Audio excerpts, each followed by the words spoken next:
ஸ்ரீமத் பாகவதம் 68ஆம் பகுதி. கஜேந்திர யானை எதற்காக அலறுகிறது, ஏன் தங்களை கரைக்கு போகச் சொல்கிறது என்று புரியாமல் யானைகள் திகைத்தன.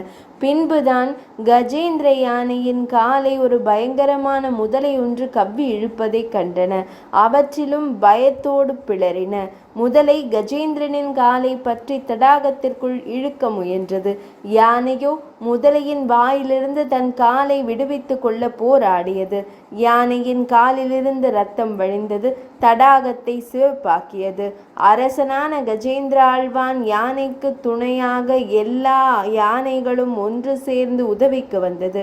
கஜேந்திரனை கரைக்கு இழுக்க முயற்சித்தன. முடியாமல் சோர்ந்து போயின. முதலைக்கும் யானைக்குமான இந்த போராட்டம் நாள் கணக்கில் தொடர்ந்தது. ஒரு கட்டத்தில் யானை சோர்ந்து போனது. முதலையிடம் தோற்று போய் அதற்கு பலியாகி விடுவோம் என்று தோன்ற, இனி கடவுளே கதி என்று மனதில் நினைத்தது. அப்படி அது எண்ணிய போதே முன் ஜென்மத்தில் தான் ஜபித்து வந்த பகவானின் ஸ்தோத்திரம் அதன் நினைவிற்கு வந்தது. கஜேந்திர யானை மனமாற பகவான் ஸ்ரீ மகாவிஷ்ணுவை தியானித்து உள்ளபூர்வமாக ஸ்தோத்திரத்தை கூறியது.